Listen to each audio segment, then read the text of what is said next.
Hello student, आप सब कैसे हैं। मैं आशा करता हूं कि आप सब अच्छे होंगे। आज हम देखेंगे क्लास 10th फिजिक्स चैप्टर 11 मानव नेत्र तथा रंग बिरंगा संसार देखेंगे। यह फिजिक्स चैप्टर 11 है। आप इससे पीछे की वीडियो ना देखे हो तो हमारे इस चैनल पर जाकर देख लें। आज हम देखेंगे फिजिक्स का चैप्टर 11 मानव नेत्र तथा रंग बिरंगा संसार। इसमें हम सिर्फ मोस्ट इम्पॉर्टेंट टॉपिक ही देखेंगे जो यूपी बोर्ड में हर साल पूछा जाता है। आज 4-5 साल से लगातार पूछे जाने वाले टॉपिक को ही हम इसमें देखेंगे। एकदम शॉर्ट में आपको दिखाएंगे, आप हमारे साथ बने रहिए। फिजिक्स का चैप्टर 11 मानव नेत्र तथा रंग बिरंगा संसार। मानव नेत्र ह्यूमन आइज प्रकृति का दिया हुआ यह सबसे महत्वपूर्ण अंग है। नेत्र का आकार गोलीय होता है और जिसका व्यास लगभग 2.3 सेमी होता है। व्यास कितना हो 2.3 सेमी और आकार जो होता है वो गोलीय होता है। और मानव नेत्र के भाग हम देखेंगे। भाग में है नंबर 1 में है दृढ़ पटल। मानव नेत्र के बाहरी अपारदर्शी कठोर परत को दृढ़ पटल कहते हैं।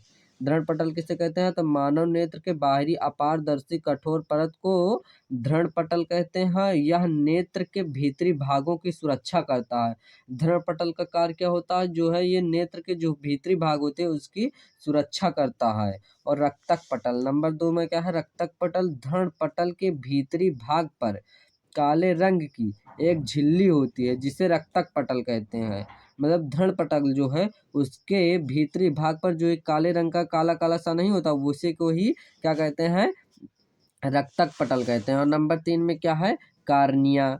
नेत्र गोले के सामने का भाग कुछ उभरा हुआ तथा पारदर्शी होता है। नेत्र गोले के सामने का भाग जो है वो क्या है, कुछ उभरा हुआ तथा पारदर्शी होता है। इसे कार्निया कहते हैं। इस कार्निया है कार्निया कहते हैं। और जो है प्रकाश इसी भाग से नेत्र में प्रवेश करता है। तो प्रकाश किस भाग से नेत्र में प्रवेश करता है, तो प्रकाश जो है वो कार्निया से ही नेत्र में प्रवेश करता है। कार्निया से ही जो प्रकाश होता है वो नेत्र में प्रवेश करता है। नंबर 4 देखेंगे हम। चौथा क्या है, चौथा है आइरिस। आइरिस कार्निया के पीछे की ओर रंगीन अपारदर्शी झिल्ली का एक पर्दा होता है जिसे आइरिस कहते हैं। कार्निया जो है उसके पीछे जो है एक अपारदर्शी, रंगीन वो भी और अपारदर्शी होता है, झिल्ली का एक पर्दा होता है जिसे क्या कहते हैं, जिसे आइरिस कहते हैं। और नंबर 5 में है नेत्र लेंस। नेत्र लेंस आइरिस के ठीक पीछे एक ध्रुवोत्तल लेंस होता है जिसे नेत्र लेंस कहते हैं। नेत्र लेंस किसे कहते हैं, आइरिस के ठीक पीछे एक ध्रुवोत्तल लेंस होता है जिसे नेत्र लेंस कहते हैं। नंबर 6 में है रेटिना। यह एक सूक्ष्म कोमल प्रकाश सुग्राही होता है जिस पर वस्तुओं के प्रतिबिंब कहते हैं, जिस पर क्या होता है, वस्तुओं के प्रतिबिंब बनते हैं। नंबर 7 जलीय द्रव्य। कार्निया तथा लेंस के बीच एक नमकीन पारदर्शी द्रव भरा होता है जिसे जलीय द्रव कहते हैं। जलीय द्रव किसे कहते हैं, तो लेंस के बीच में एक पारदर्शी द्रव भरा होता है जिसे क्या कहते हैं, जलीय द्रव कहते हैं। अब हम इसका चित्र देखेंगे। ये पूरा ही 7 नंबर का लॉन्ग में पूछा जाता है कि मानव नेत्र का वर्णन कीजिए, मानव नेत्र के भागों का वर्णन कीजिए तथा चित्र भी बनाइए। आपको हम चित्र भी बताएंगे। तो ये हमारा जो ये यहाँ पर है, ये क्या है हमारा, ये है हमारा यहीं पे जो ये है रेटिना। ये क्या है हमारा, ये है रेटिना। रेटिना ये है। और ये है दृष्टि तंत्रिका। ये क्या है हमारा, ये है दृष्टि तंत्रिका। दृष्टि तंत्रिका, ये हमारा दृष्टि तंत्रिका है। और ये जो ऊपर है ये हमारा क्या है, ये हमारा रक्तक पटल। क्या है, रक्तक पटल। ये हमारा ऊपर जो ये रक्तक पटल है। और ये जो यहाँ पर है ये हमारा क्या है, ये हमारा आइरिस। ये हमारा क्या है, आइरिस। आइरिस है ये, आइरिस। और ये जो हमारा है ये हमारा क्या है, ये हमारा लेंस है, लेंस। आइरिस हो गया, लेंस हो गया, और दृष्टि तंत्रिका हो गई, रेटिना, रक्तक पटल। और ये इसके बीच में जो द्रव होता है उसे ही जलीय द्रव कहते हैं। उसे क्या कहते हैं, जलीय द्रव। और ये जो यहाँ पर काला काला सा होता है उसे क्या कहते हैं, उसे कहते हैं। और ये यहाँ पर होती है पश्चिमाभि पेशियाँ। क्या होती हैं? नेत्रपुतली। जो बीच में होता है इसे क्या कहते हैं? पुतली। पुतली, पुतली कहते हैं। और ये जो ऊपर पेशियां हैं इन्हें क्या कहते हैं? पश्चमाभि पेशियां। पश्चमाभि, पश्चमाभि पेशियां, पेशियां। पश्चमाभि पेशियां हो गई, रेटिना हो गया दृष्टि तंत्र का। ये हमारा क्या है? हमारा मानव नेत्र। मानव नेत्र, मानव नेत्र। आपको ऐसे ही बनाना है और ऐसे ही इसका वर्णन कर देना और 2-4 नाम लिख देने हैं बस। आपको सातों के साथ पूरे नंबर मिल जाएंगे क्योंकि ये लॉन्ग में पूछा जाता है। अब हम देखेंगे आँखों की समंजन क्षमता। आँखों की समंजन क्षमता। नेत्र लेंस के अपनी, नेत्र लेंस का अपनी फोकस दूरी को, नेत्र लेंस के अपनी फोकस दूरी को बदल पाने की क्षमता को ही आँख की समंजन क्षमता कहते हैं। ये 2 नंबर का कभी कभी पूछ लिया जाता है कि आँख की समंजन क्षमता किसे कहते हैं? तो नेत्र लेंस के अपनी फोकस दूरी को बदल पाने की क्षमता को ही आँख की समंजन क्षमता कहते हैं। और दृष्टि दोष। कभी कभी आँखों की समंजन क्षमता क्षीण हो जाती है जिस कारण वस्तु हमें स्पष्ट नहीं दिखाई देती, जिसे दृष्टि दोष कहते हैं। और दृष्टि दोष कितने प्रकार का होता है? तो दृष्टि दोष 2 प्रकार के होते हैं। पहला है निकट दृष्टि दोष या इसे मायोपिया भी कहते हैं। ये इंपॉर्टेंट है। निकट दृष्टि दोष या मायोपिया भी इसे कहते हैं, निकट दृष्टि दोष को। निकट दृष्टि दोष। इस रोग से पीड़ित व्यक्ति को निकट की वस्तुएं स्पष्ट दिखाई देती हैं परंतु दूर की वस्तुएं स्पष्ट दिखाई नहीं देती हैं, जिसे निकट दृष्टि दोष कहते हैं। और निकट दृष्टि दोष के कारण में है, नंबर 1 में है नेत्र के गोले का आकार बढ़ जाना और नंबर 2 में है नेत्र लेंस की वक्रता का बढ़ना। नेत्र गोले का आकार बढ़ जाना और नेत्र लेंस की वक्रता का बढ़ जाना। अब देखेंगे हम इसके दोष।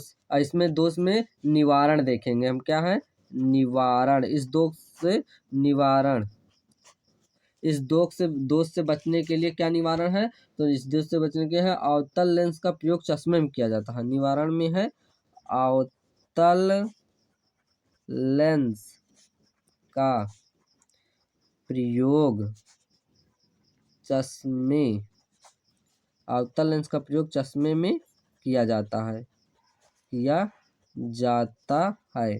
तो निकट दृष्टि दोष में जो वो बनेगी वो कहाँ पर बनी? यहाँ से 2 काटती हुई रेखाएं जाएंगी क्योंकि जो वो चित्र बनता है वो यहाँ पर इसी वजह से ये निकट दृष्टि दोष में हो जाता है। और इसमें किसका प्रयोग करेंगे? तो इसमें जो लेंस का प्रयोग करेंगे चश्मे में, उस चश्मे में अवतल लेंस लगा होगा।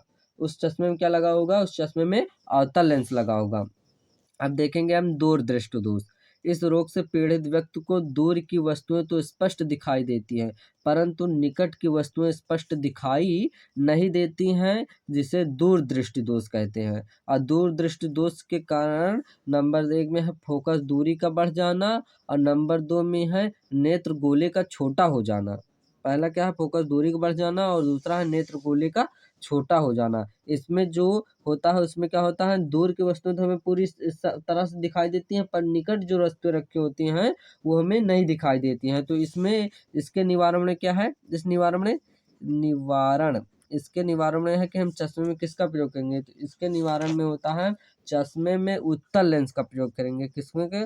उत्तल लेंस का प्रयोग करेंगे। तो इसमें क्या होता है? इसमें उत्तल लेंस का प्रयोग करेंगे हम। तो ये जो हमारा क्या लगा है? ये हमारा उत्तल लेंस है। ये एक चश्मा है जिसमें हम किसी उत्तल लेंस लगा हुआ है। इसके निवारण में हो गया। अब हम देखेंगे जरा दृष्टि दोष। ये भी कभी कभी पूछ लिया जाता है, ये उतना इम्पोर्टेंट नहीं है तब भी। जरा दृष्टि दोष आयु में वृद्धि होने के कारण किसी भी व्यक्ति को निकट या दूर, निकट दृष्टि दोष या दूर दृष्टि दोष हो सकता है, जिसको जरा दृष्टि दोष कहते हैं। मतलब कोई भी व्यक्ति जब बूढ़ा हो जाता है तो उसे निकट दृष्टि दोष या दूर दृष्टि दोष कुछ भी हो जाता है तो उसे क्या कहते हैं? जरा दृष्टि दोष।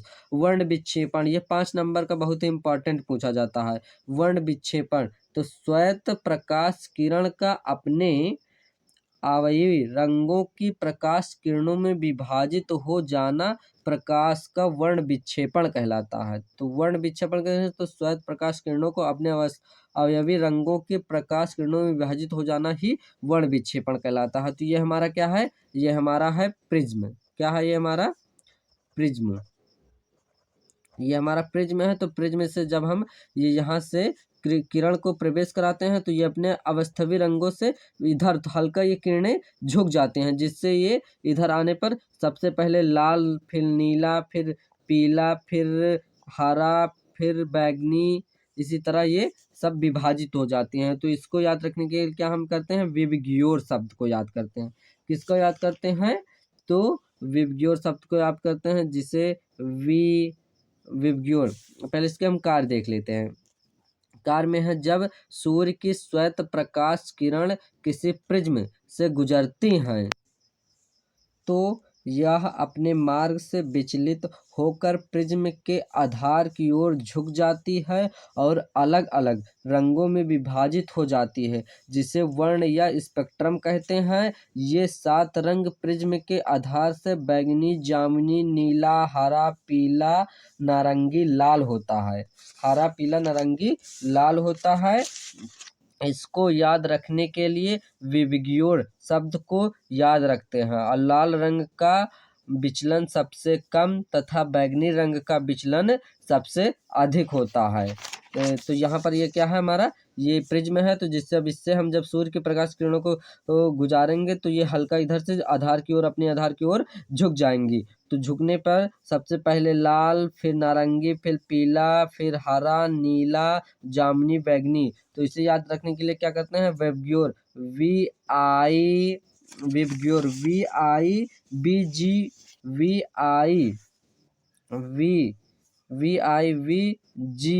VIBGOR, विबग्योर शब्द को रखते हैं। जैसे वी से बैगनी, आई से जामुनी, वी से ब्लू से नीला, जी से हरा विबग्योर, जी से हरा, फिर यहाँ पर वाई होगा, वाई से येल्लो मतलब पीला, ओ से ऑरेंज, आर से लाल होता है। इसीलिए हम इसको कहते हैं विबग्योर शब्द को याद रखते हैं।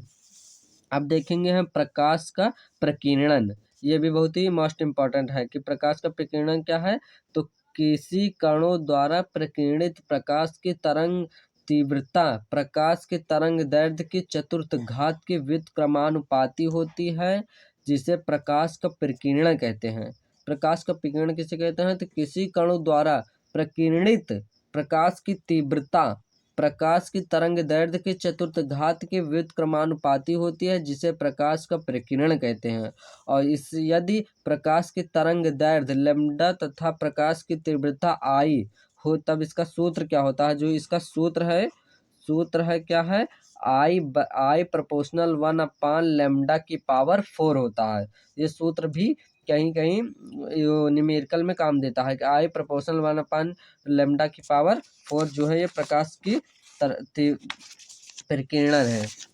अब हम देखेंगे प्रकाश के प्रकीर्णन पर आधारित कुछ घटनाएं। ये घटनाएं जरूर पूछी जाती हैं कि खतरे के निशान का लाल रंग का होना, लाल रंग के क्यों होते हैं, ऐसे पूछा जाता है। तो लाल रंग का प्रकाश सबसे कम प्रकीर्णित होता है, इसलिए खतरे के निशान लाल रंग के बनाए जाते हैं। और सूर्योदय तथा सूर्यास्त के समय सूर्य लाल रंग का क्यों होता है, तो प्रकाश के प्रकीर्णन के कारण सूर्योदय तथा सूर्यास्त के समय सूर्य का रंग लाल होता है। किस कारण, तो प्रकाश के प्रकीर्णन के कारण ही होता है। अब यहीं पर हमारी ये वीडियो कंप्लीट होती है। अगर आपको हमारी ये वीडियो अच्छी लगी हो तो हमारे चैनल को लाइक, शेयर तथा अपने दोस्तों को भी शेयर करिए।